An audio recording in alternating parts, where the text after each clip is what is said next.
সব জল্পনা কল্পনার অবসান ঘটিয়ে জামাত ইসলামী এবার বেঁকে বসেছে।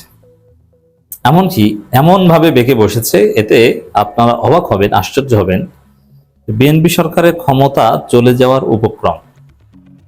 একটু অবাক হচ্ছেন যে কি এমন ঘটেছে যে বিএনপির ক্ষমতা চলে যেতে পারে, যে জামাত বেঁকে বসেছে। হ্যাঁ, তবে হ্যাঁ, বিএনপির ক্ষমতা চলে যেতে পারে, আবার ক্ষমতা টেকসই হতে পারে জামাতের সাথে আন্ডারস্ট্যান্ডিং এর ফলে, একটা সঠিক লাইনে আসার ফলে। মানে বিএনপি সরকারের সামনে এখন দুইটা অপশন, একটা হচ্ছে তাদের ক্ষমতা টেকসই করা, দেশের জাতির ভালো করা, আর একটা হচ্ছে যে তাদের ক্ষমতা নাই হয়ে যাওয়া। এখন বিএনপির দূরদর্শিতা, তাদের দক্ষতা এবং তাদের মানসিকতার উপর নির্ভর করে যে তার কোন পথে যাবে। তার ক্ষমতা হারা হবে না তার ক্ষমতায় টিকে যাবে। দর্শক, বিরাট ঘটনা ঘটেছে। খবর এটা বিস্তারিত না বোঝালে বুঝতে কষ্ট হবে। খবরের শিরোনাম থেকে আপনি বুঝবেন না যে এত বড় অঘটন ঘটে গেছে। যুক্তরাষ্ট্রের সঙ্গে বাণিজ্য চুক্তি বাস্তবতার আলোকে দেখার পক্ষে জামাত আমির। মানে যুক্তরাষ্ট্রের সাথে যে তাবেদারি বাণিজ্য চুক্তি, ওটা নাম দিয়েছে বাণিজ্য চুক্তি, কিন্তু ওখানে স্ট্র্যাটেজি শব্দটা আছে। ওখানে কৌশলগত চুক্তিও বলা যায়। ওখানে ওই চুক্তির একটা উদ্দেশ্য হচ্ছে যে ইউএস এর যে ইন্দো প্যাসিফিক স্ট্র্যাটেজি, সেটা সেই পারপাস সার্ভ করা, এবং যুক্তরাষ্ট্র থেকে অস্ত্র গোলাবারুদ নানান কিছু কেনার বাধ্যবাধকতা তৈরি করা, এবং কৌশলগত অংশীদার এই শব্দটা ওখানে লেখা আছে চুক্তির মধ্যে। 32 পেজের যে চুক্তি আমরা অনেকে দেখেছি, সেখানে আছে, অনেকবার আছে। এবং যুক্তরাষ্ট্রের যে বার্মা অ্যাক্ট, এই বার্মা অ্যাক্ট অনুযায়ী মিয়ানমারের বিবাদমান কিছু অঞ্চলকে নিয়ে একটা খ্রিস্টান রাষ্ট্র প্রতিষ্ঠার যে পরিকল্পনা আছে, সেখানে বাংলাদেশকে জড়িয়ে ফেলা এবং বাংলাদেশের ভূখণ্ডকে ব্যবহার করে প্রয়োজনে যুক্তরাষ্ট্র যেন এই খ্রিস্টান রাষ্ট্র তৈরি করতে হেল্প করতে পারে, এরকম একটা চিন্তা ভাবনা যাতে বাস্তবায়ন করা যায়, ওটাও ওই গোপন চুক্তির মধ্যে আছে। তবে এমনকি সেন্ট মার্টিন নিয়ে কথাবার্তা আছে, এগুলো সরাসরি থাকে না। এই যে বার্মা অ্যাক্ট নিয়ে যুক্তরাষ্ট্রের চিন্তা ভাবনা, বা এমনকি বাংলাদেশের ছোট্ট একটা অংশ হঠাৎ দাবি করে বসতে পারে, বলা যায় না, চট্টগ্রামের, যে এগুলোকে নিয়ে একটা খ্রিস্টান রাষ্ট্র করি এবং জাতিসংঘ এসে সেখানে হেল্প করবে, পূর্ব তিমুর যেভাবে খ্রিস্টান রাষ্ট্র হিসেবে আবির্ভূত হয়েছে, এরকম একটা চিন্তা আছে। এখন সেখানে বাংলাদেশকে জড়াতে চায়। আর এই প্ল্যানের অংশ হিসেবে সেন্ট মার্টিন নিয়ে যে নাটকীয়তা আপনারা দেখেন, যে সেন্ট মার্টিনে যেতে পারবে কি পারবে না, ইউনুস সরকারের আমলে যে সিদ্ধান্ত সেন্ট মার্টিন নিয়ে যাওয়ার বিষয়ে যে কড়াকড়ি, এই বিষয়ে ইউনুস সরকারের কঠোরতার উপর বিএনপির আমেরিকাপন্থী পরিবেশ মন্ত্রী হুবহু অটল আছে। বুঝতে পারছেন, জীব বৈচিত্র্যের নামে এরকম অনেক কিছু পর্দার অন্তরালে ঘটছে। ওটাকে এই মার্কিন যুক্তরাষ্ট্রের সাথে যে চুক্তি নির্বাচনের 3 দিন আগে হয়েছে, ওটাকে আপনি বাংলাদেশ বিক্রি করার চুক্তি বলতে পারেন, গোলামি চুক্তি বলতে পারেন, অনেক কিছু বলতে পারেন, তাবেদারি চুক্তি বলতে পারেন। সেই চুক্তি সম্পর্কে বিএনপির স্পাই, বিএনপির দালাল এবং এজেন্ট, গোপন এজেন্ট, যিনি ইউনুস সরকারের মধ্যে ছিলেন, যিনি এই চুক্তি করেছেন, তিনি বলেছিলেন যে জামাত জানেন, জামাতের আমির জানেন, কিন্তু জামাতের আমির প্রথম একবার বলেছেন না, এটা আমি জানতাম না। এটা মনে রাখতে হবে আজকের এই আলোচনা বুঝতে হলে। এখন বলছেন যে ঠিক আছে, জানতাম না, কিন্তু চুক্তি যা হয়েছে, চুক্তি বাস্তবতার আলোকে দেখতে হবে। এর মানে চুক্তি হয়েছে ওটাই মানতে হবে, সামিনা ওতানা না।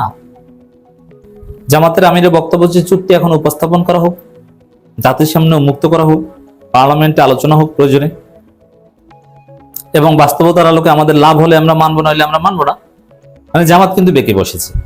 অথচ বিএনপির প্রচারণাটা ছিল এরকম, খলিলুর রহমানের, যে এই চুক্তি দীর্ঘদিন আলোচনা করা হয়েছে এবং এই চুক্তি সম্পর্কে নির্বাচনের 3 দিন আগে হলো বড় 2 দলের প্রধান, দ্যাট মিনস তারেক রহমান এবং ডাক্তার শফিক রহমান, দুইজনেই জানতেন।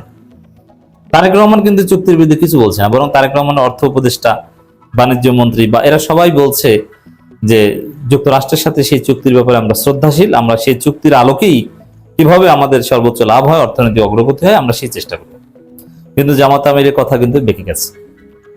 হ্যাঁ, জামাত এতদিন চুপচাপ ছিল, এটাও একটা রহস্য, এই জন্যই বলছি বেঁকে বসেছে। এতদিন অবস্থানটা ছিল এরকম যে চুক্তি যেটা হয়েছে ঠিক আছে, থাক, এটা তো হয়ে গেছে। কিন্তু এখন জামাত দেখছে যে না, অবস্থা খারাপ, যুক্তরাষ্ট্রের সাথে এই চুক্তি, বিশেষ করে জামাত যুক্তরাষ্ট্র লাইনে জামাতের রাজনীতি হবে না, জামাতের রাজনীতি হবে চীন লাইনে। যুক্তরাষ্ট্র যে ধান্দাবাজ, তারা শেষ পর্যন্ত বাংলাদেশের ক্ষমতা নিয়ে আবার সেই তালবাহানা করলো, সুষ্ঠু ভোট হতে দিল না, মার্কিন ডিপ স্টেট বাংলাদেশের এই 12 ফেব্রুয়ারি বহুল প্রত্যাশিত নির্বাচনটাকে কলঙ্কিত করলো, এমনকি জামাতকে ক্ষমতা আসা ঠেকালো তারা। অথচ জামাতের সাথে নির্বাচনের 7-8 দিন আগে এরকম কথা হয়েছিল যে জনগণ ভোট দিলে জামাত ক্ষমতা আসতে যুক্তরাষ্ট্র ঠেকাবে না, কিন্তু শেষ পর্যন্ত কিন্তু তারা ঠেকিয়েছে। তো এই যে এখন এই যে ঠেকানো, ক্ষমতা আনা না আনা, এটা আমি ব্যাখ্যা আগে দিয়েছি। এটা শুধু ভোট চুরি করে করা হয় তা না, নানান ভাবে করা হয়, টাকা দিয়ে করা হয়, ভোটারদের প্রভাবিত করে করা হয়, মিডিয়াকে প্রভাবিত করে করা হয়, গোয়েন্দা সংস্থাকে মাধ্যমে করা হয়। যেমন এই যে দেখেন,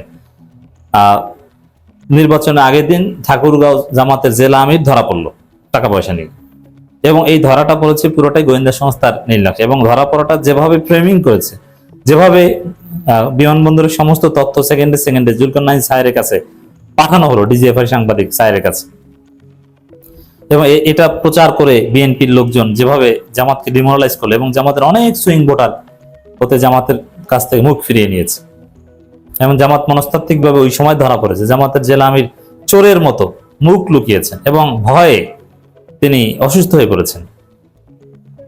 বুঝতে পেরেছেন? তো এই যে ধরাটা জামাত খেলো, এতে জামাতের অনেক বড় ক্ষতি হয়েছে।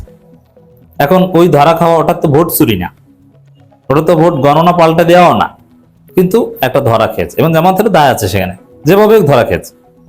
এরকম ঘটনা ঘটিয়েও নির্বাচনে জয় পরাজয় নির্ধারণ করা হয়, সবসময় ভোট চুরি করা না। তো মার্কিন ডিপ স্টেট এটা করেছে। এই জন্য জামাতের রাজনীতি আমেরিকার বলয়ে না, জামাতের রাজনীতি চীন বলয়। চীন জামাতকে পছন্দ করে ফেলেছে, আর চীন জামাতকে আগে পছন্দ করে ফেলেছে, এই কারণেও হয়তো মার্কিন যুক্তরাষ্ট্র জামাতকে ওইভাবে পছন্দ করেনি, বিশ্বাস করেনি। তো এখন এই কারণে এতদিন এত চুপচাপ ছিল, কিন্তু এখন দেখছে যে না, আমেরিকার তো টাকা পয়সা কিছু নাই, তারা কিছু দিতে পারছে না, চীন ছাড়া বাংলাদেশ বাঁচতে পারবে না। এই কারণে আমিরে জামাত হয়তো বেঁকে বসেছেন। তিনি এখন বলছেন যে ওই চুক্তি করলেই হবে না, বাস্তবতার আলোকে দেখতে হবে, প্রয়োজনে চুক্তি বাতিল করতে হবে। বাস্তবতার আলোকে দেখার অর্থই হচ্ছে এটা যে ভালো হলে মানতে হবে, ভালো না হলে বাতিল করতে হবে। তো এখন এতে বিএনপির ক্ষমতা চলে যাওয়ার উপক্রম কিভাবে হয়? এইভাবে যদি মার্কিন যুক্তরাষ্ট্রের সাথে সেই তাবেদারি চুক্তি বিএনপি বাতিল করে দেয়, জামাত যেহেতু বেঁকে বসেছে, আর বিএনপির সামনে কোনো অপশন নাই, এবং সামনে বিএনপির ধ্বংস, এতে যেটা হতে পারে যে যদি এই চুক্তি বাতিল করে, তাহলে বিএনপির ক্ষমতা চলে যেতে পারে। আর যেহেতু জামাত এই চুক্তির বিরুদ্ধে কার্যত চলে গেছে, জামাতের লোকজন আগের দিন চুক্তির বিরুদ্ধে বলতেন না, আমি বলতাম, কিন্তু এখন থেকে বলবেন সবাই, আমি জানি। এই একটা দিক। আরেকটা দিক হচ্ছে, যদি এই চুক্তির উপর বহাল থাকে, তাহলে দেশের অবস্থা খারাপ হয়ে গণ আন্দোলনের মাধ্যমে বিএনপি সরকার পতন হতে পারে। এটাকে বলে মাইন্ডকে চিপা।